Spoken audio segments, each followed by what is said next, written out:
Hello, ladies and gentlemen. Welcome to part 14 of my Metroid Prime 1 randomized run. This is another post-commentary video, as I said. I'm gonna be shaking things up for a while with post-comment. In this video, I make even more progress as I infiltrate the space pirate labs again and I get what I'm after. What I'm after, you'll see when I get it. Well, there's much more to comment about the labs. Well, here's a funny scene. Because I hit that space pirate, I triggered its AI. And it's now doing its hardest to try and kill me. Come on, Mr. Pirate, come on. I know you can, Mr. Pirate. Well, it can't do much in the cutscene because, well, I'm kinda invulnerable there. So I switch and I can't see quite that last Shadow Pirate, so I switch to Thermal. And there's even another one there. So I kill them via the trusty Ice Beam. I head off to the map chamber to get the map later on. I still have more pirates. It's kinda amazing how many pirates spawn in this room. Between the shadow and the normal ones, way too many for my taste. With the map in hand, I decide to go up, up, up, up, up, up, up. So I'm heading up, and there is a turret around here actually. I tried to easily snipe it, but I was aiming at the wrong direction and get hit as a result. Thankfully, I don't get thrown off. I just don't like those minor annoyances, you know, like having to redo an entire platforming section.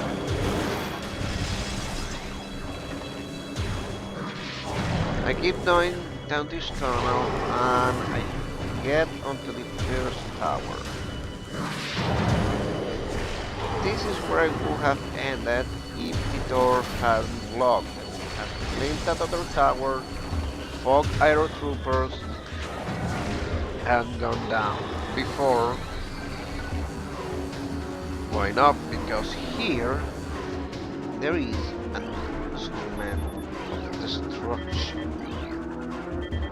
Perhaps my favorite instrument of destruction. And I shall be getting it fairly soon. And as always, once I'm done with the enemies, I scan every computer in sight to get all that space pirate logs and valuable data that they don't want me to get. I decide to practice a little bit more for that jump. As you can see, I still don't quite have it.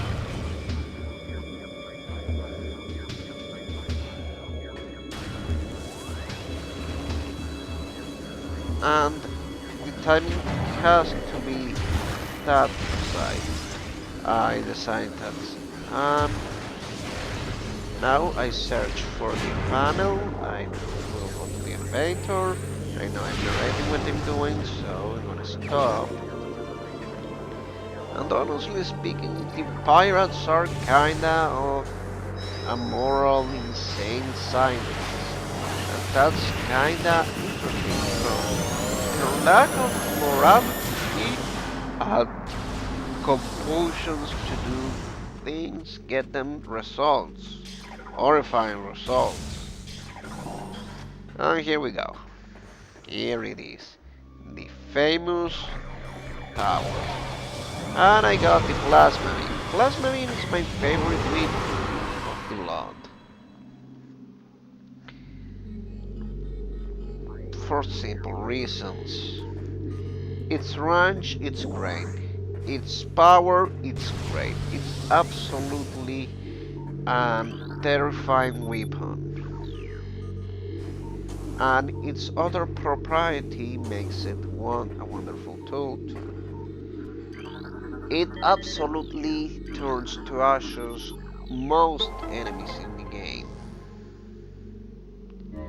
And that's a propriety I happily like, adore, and accept. Why? Because I find that the less enemies I have to combating at the time, the easier the game gets. So, Retro Studios might have feared people sharing my opinions, so they kinda nerf it, sorta, kinda. It's difficult to explain, but in the mines there are pirates immune to specific, well, not immune to specific weapons, vulnerable to specific weapons. And in this case, the weapon of choice for most of the pirates is the wave beam. And, well, wave troopers can only be hurt with the wave beam. Power troopers, super missiles.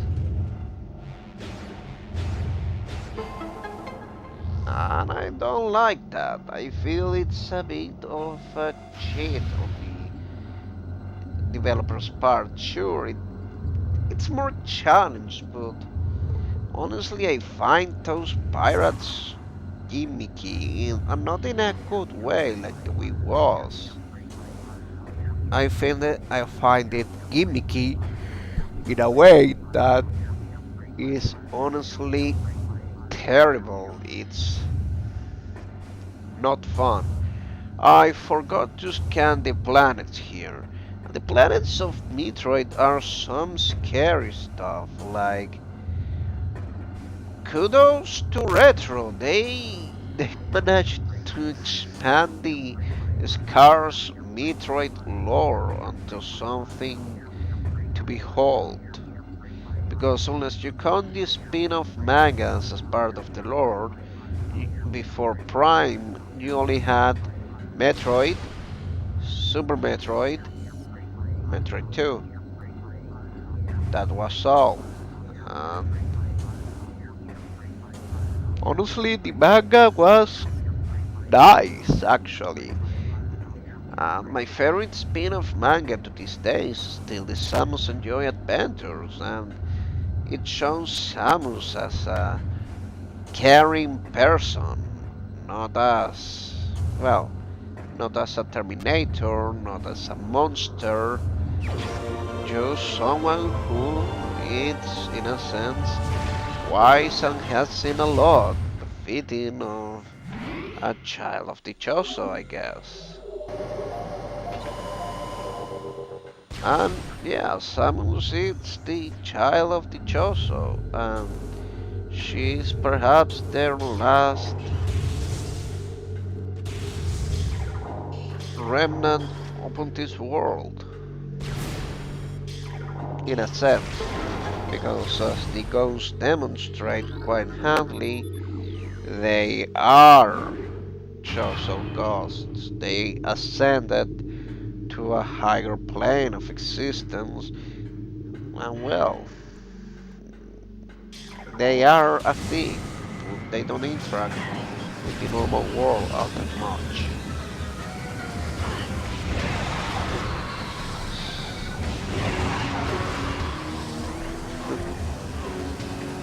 And Metroid lore is, well, a thing to behold. Retro Studios' work is amazing, and here's an example. One of the planets that the pirates have in their projector, it's called Twin Nebula, I believe. And it's scary. Like, you're gonna say, okay, but what's scary about it? You suffer from for some reason, there is a virus or bacteria or something plaguing the entire atmosphere of the world. So Anyone who enters it will suddenly start suffering from hallucinations that ends with the people saying double, and the implication is that it kinda spreads at a stupidly terrifying pace. Like the T virus has has a rival now on how fast can it spread. Thankfully, it's contained only to the planet, but it's one of those things you can't help but shudder when you think about it. If that's a small example of the kind of menaces that are alive in the Metroid verse, what else could there be? Like, you have just from the Samus and Joy spin-off manga, you have these things that look cute and all, but suddenly turn into these murderous rampaging beasts that can chew through pretty much anything. Like they, like I'm pretty sure at some point or another the people behind the Samus and Joy manga read Kirby, and they decided to take the very big idea of Kirby being a glutton with an endless stomach into something less cute. And the penguin thinks they actually have beams and all sorts of stuff, fun stuff, horrifying stuff. Good God, why? Oh well, it, it's not a joke to say that the Metroid burst is hell on earth. It's insane. It's dangerous. It's a dead universe. Not dead, it's not dead. Universe full of dead. And it honestly puts kinda into perspective sci-fi, because honestly Metroid is this kinda weird sci-fi with fantasy mixing, because well the Choso are this amazing mix. I think I said so before, but I would say it again. The Choso are this amazing mix between Tolkien dwarves and Tolkien elves. And the mix kinda gives out this amazing composition, this amazing pastiche, these people who are so scientifically advanced, but at the same time, they are also entirely careful about nature. And that's kind of a thing I admire and like about the Chosen, because it shows, like, I could be misremembering this, but there is a point where Legolas and Gimli are talking about stuff, and mostly about their different perceptions of how things are built. And Legolas doesn't quite accuse the dwarves of destroying nature, but Gimli sorta counter-argues this, saying that the dwarves will be kind enough to every rock and root, and instead of moving it out of the way, they would carve around it. And that's more or less what the Choso are doing here. They don't carve out nature, they grab nature's bones and turn them into strength for their projects, and such a thing gets a 10 out of 10 from me. And I kinda like the Chozo. I would love to know more about the Chozo in the future. I don't know. I don't know. I just kinda fascinating by these alien birds who are more spirit than flesh by now. And here I proceed to massacre a she-goat.